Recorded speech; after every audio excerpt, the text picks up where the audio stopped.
estuvimos compartiendo con ustedes, estuvimos viendo algunas imágenes durante 3 semanas ya, incendios en diferentes partes del mundo. La verdad que era así, ¿no? El último en Hawái, ayer mismo compartíamos algunas notas con los testimonios, con lo que dejó, y nos parecía muy importante abrir el programa y compartir con ustedes un informe que tiene que ver con las Naciones Unidas, que habla de estrés hídrico, ¿no?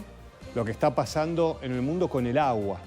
Con el agua, no hace falta que diga lo importante que es, pero hay todo un estudio de cómo algunos países donde hay el 25% de la población mundial están utilizando casi toda el agua, ¿no? Y para las próximas décadas, no está hablando ese informe de las Naciones Unidas de acá a 100 años, sino que está hablando para el 2050. Claro, yo les digo 2050 y parece que son muchísimos años, pero no son tantos, ¿no? Y están advirtiendo lo que puede pasar con el agua. Y por eso da algunas recomendaciones y algunos ejemplos.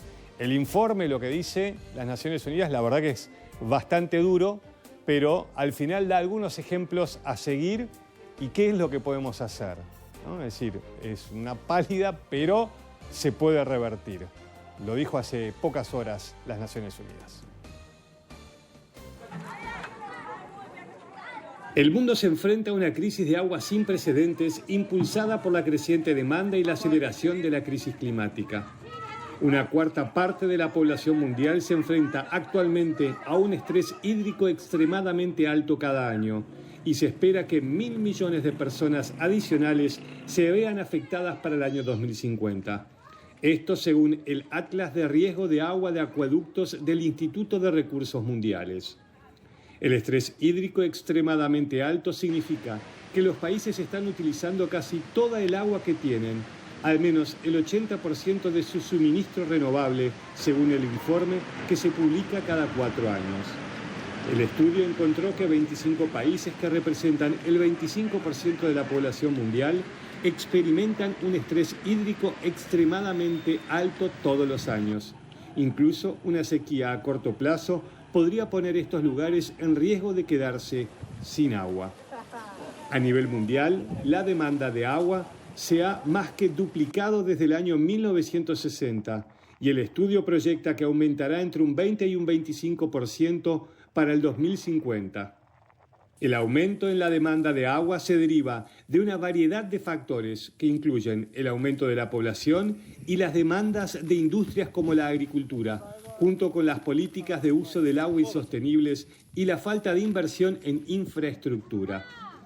En Oriente Medio y el norte de África, las regiones del mundo con mayor estrés hídrico, toda la población vivirá una situación aún más difícil para mediados de siglo, lo que afectará los suministros de agua potable, dañará las industrias y podría generar conflictos políticos. El mayor cambio en la demanda de agua ocurrirá en África subsahariana, según este informe, que proyecta un aumento del 163% de la demanda del agua para el año 2050. En América del Norte y Europa, la demanda de agua se estancó.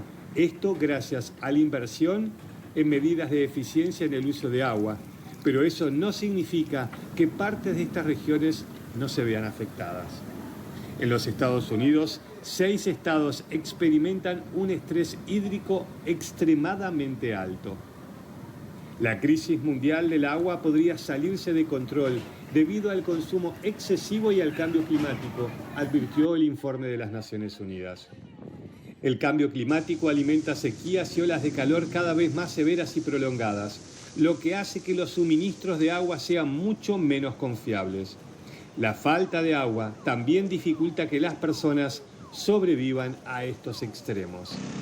Incluso si el mundo logra limitar el calentamiento entre el 1,3 y 2 grados centígrados por encima de los niveles preindustriales, un escenario optimista, según el panel sobre cambio climático de las Naciones Unidas, se espera que 1.000 millones de personas adicionales vivan en condiciones de estrés hídrico. El informe sugiere varias medidas para evitar este problema.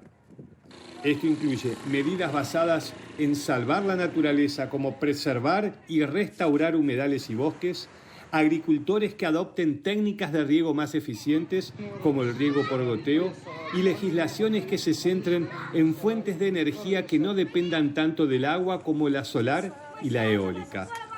Lugares como Las Vegas y Singapur demostraron que es posible administrar recursos hídricos muy escasos a través de políticas como el tratamiento y reutilización de aguas residuales.